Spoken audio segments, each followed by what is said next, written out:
महाभारत भारत का गौरवशाली इतिहास।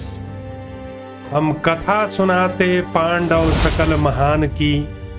यह महाभारत है पुण्य कथा श्री भगवान की। जम्बू दीपे भरतखंडे आर्यावर्ते भारतवर्षे एक नगरी है विख्यात हस्तिनापुर नाम की। यह जन्मभूमि है पांडव सकल महान की।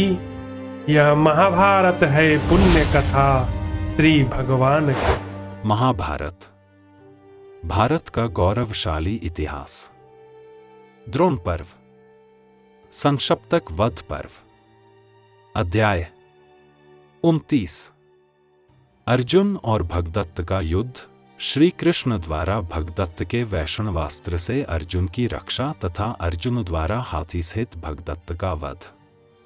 धृतराष्ट्र ने पूछा, संजय, उस समय क्रोध में भरे हुए पांडुकुमार अर्जुन ने भगदत्त का और भगदत्त ने अर्जुन का क्या किया? यह मुझे ठीक ठीक बताओ। संजय ने कहा, राजन, भगदत्त से युद्ध में उलझे हुए श्री कृष्ण और अर्जुन दोनों को समस्त प्राणियों ने मौत की दाढ़ों में पहुंचा हुआ ही माना। शक्तिशाली महाराज, हाथी की पीठ से भगदत्त रथ पर बैठे हुए श्री कृष्ण और अर्जुन पर निरंतर बाणों की वर्षा कर रहे थे। उन्होंने धनुष को पूर्ण रूप से खींचकर छोड़े हुए लोहे के बने और शान पर चढ़ाकर तेज किए हुए सुवर्णमय पंखयुक्त बाणों से देव की पुत्र श्री कृष्ण को घायल कर दिया। भगदत्त के चलाए हुए अग्नि के पेश के समान तीक्ष्ण और सुंदर पंख वाले बाण देव की पुत्र श्री कृष्ण के शरीर को छेद कर धरती में समा गए। तब अर्जुन ने राजा भगदत्त का धनुष काटकर उनके परिवार को मार डाला और उन्हें लाड लड़ाते हुए से उनके साथ युद्ध आरंभ किया।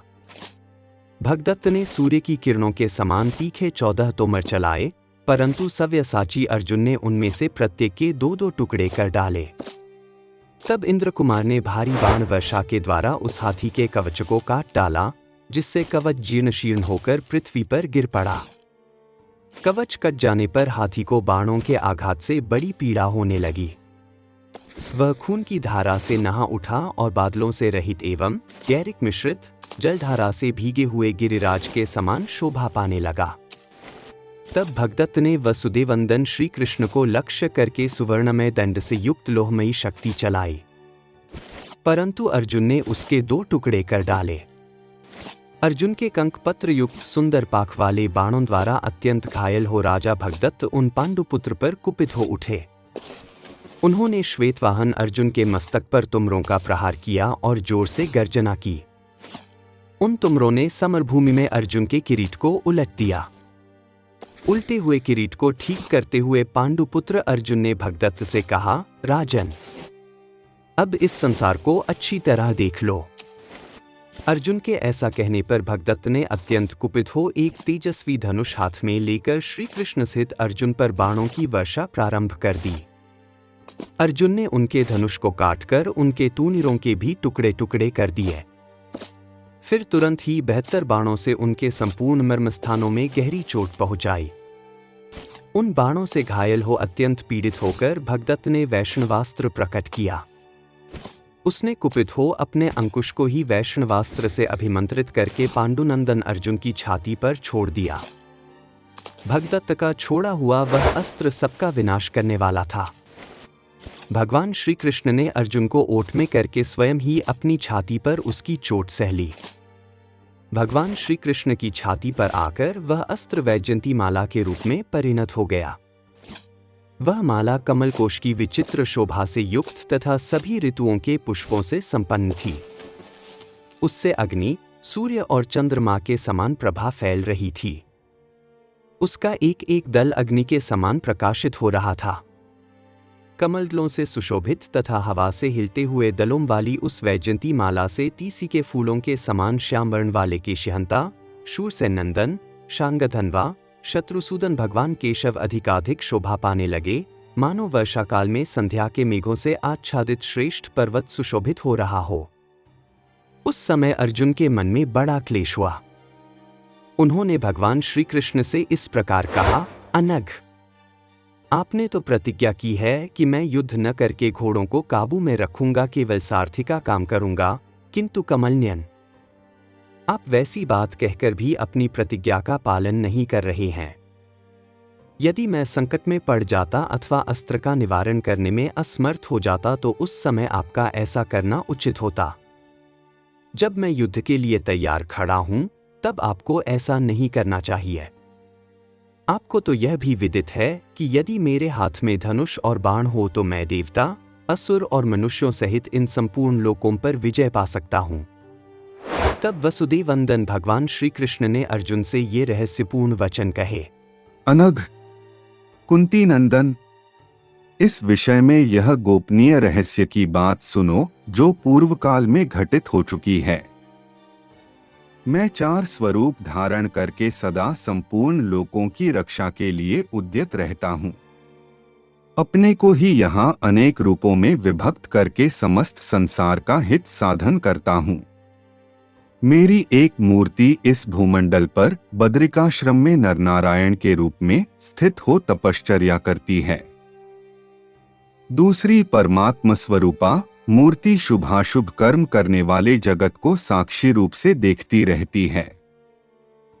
तीसरी मूर्ति मैं स्वयं जो मनुष्यलोक का आश्रय ले नाना प्रकार के कर्म करती है, और चौथी मूर्ति वह है जो सहस्र युगों तक एकार्णव के जल में शयन करती है। सहस्रयुग के पश्चात मेरा वह चौथा स्वरूप जब योग निद्रा से उठता है, उस समय वर पाने के योग्य श्रेष्ठ भक्तों को उत्तम वर प्रदान करता है। एक बार जब कि वही समय प्राप्त था, पृथ्वी देवी ने अपने पुत्र नरकासुर के लिए मुझसे जो वर मांगा उसे सुनो। मेरा पुत्र वैष्णवास्त्र से संपन्न होकर देवताओं और दानवों के लिए अवध्य हो जाए, इसलिए आप कृपापूर्वक मुझे वह अपना अस्त्र प्रदान करें। उस समय पृथ्वी के मुंह से अपने पुत्र के लिए इस प्रकार याचना सुनकर मैंने पूर्व काल में अपना परम उत्तम अमोघ वैष्णव अस्त्र उसे दे दिया। उसे देते समय मैंने कहा, वसुधे, यह अमोघ वैष्णवास्त्र नरकासुर की रक्षा के लिए उसके पास रहे, फिर उसे कोई भी नष्ट नहीं कर सकेगा। इस अस्त्र से सुरक्षित रहकर तुम्हारा पुत्र शत्रुओं की सेना को पीड़ित करने वाला और सदा संपूर्ण लोकों में दुर्धर्ष बना रहेगा। तब जो आज्ञा कहकर मनस्विनी पृथ्वी देवी कृतार्थ होकर चली गई। वह नरकासुर भी उस अस्त्र को पाकर शत्रुओं को संताप देने वाला तथा अत्यंत दुर्जय हो गया। पार्थ, नरकासुर से वह मेरा अस्त्र इस प्राग्ज्योतिष नरेश भगदत्त को प्राप्त हुआ। आर्य, इंद्र तथा रुद्र सहित तीनों लोकों में कोई भी ऐसा वीर नहीं है जो इस अस्त्र के लिए अवध्य हो। अतः मैंने तुम्हारी रक्षा के लिए उस अस्त्र को दूसरे प्रकार से उसके पास से हटा दिया है। पार्थ, अब वह महान असुर उस उत्कृष्ट अस्त्र से वंचित हो गया है, अतः तुम उसे मार डालो। दुर्जय वीर भगदत्त तुम्हारा वैरी और देवताओं का द्रोही है, अतः तुम उसका वध कर डालो, जैसे कि मैंने पूर्व काल में लोकहित के लिए नरकासुर का संहार किया था। महात्मा केशव के ऐसा कहने पर कुंती कुमार अर्जुन उसी समय भगदत्त पर सहसा पहने बाणों की वर्षा करने लगे। तत्पश्चात महाबाहु महामना पार्थ ने बिना किसी घबराहट के हाथी के कुंभस्थल में एक नाराज का प्रहार किया। वह नाराज उस हाथी के मस्तक पर पहुंचकर उसी प्रकार लगा जैसे वज्र पर्वत पर चोट करता है। जैसे सर्प बांबी में समा जाता है, उसी प्रकार वह बाण हाथी के कुंभस्थल में पंख सहित घुस गया। वह हाथी बारंबार भगदत्त के हाँकने पर भी उनकी आज्ञा का पालन नहीं करता था। दुष्टा स्त्री अपने दरिद्र स्वामी की बात नहीं मानती है। जैसे उस महान गजराज ने अपने अंगों को निश्चेष्ट करके दोनों दांत धरती पर टेक दिए और आर्त स्वर से चीत्कार करके प्राण त्याग दिए। तदंतर भगवान श्री कृष्ण ने गांडीवधारी अर्जुन से कहा, कुंती नंदन, यह भगदत्त बहुत बड़ी अवस्था का है। इसके सारे बाल पक गए हैं और ललाट आदि अंगों में झुर्रियां पड़ जाने के कारण पलकें झपी रहने से इसके नेत्र प्रायः बंद से रहते हैं। यह शूरवीर तथा अत्यंत दुर्जय है। इस राजा ने अपने दोनों नेत्रों को खुले रखने के लिए पलकों को कपड़े की पट्टी से ललाट में बांध रखा है।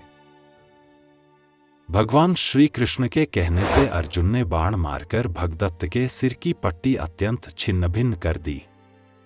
उस पट्टी के कटते ही भगदत्त की आंखें बंद हो गईं।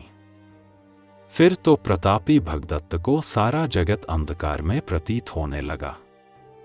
उस समय झुकी हई गांठ वाले एक अर्धचंद्राकार बाण के द्वारा पांडुनंदन अर्जुन ने राजा भगदत्त के वक्षस्थल को विदीर्ण कर दिया।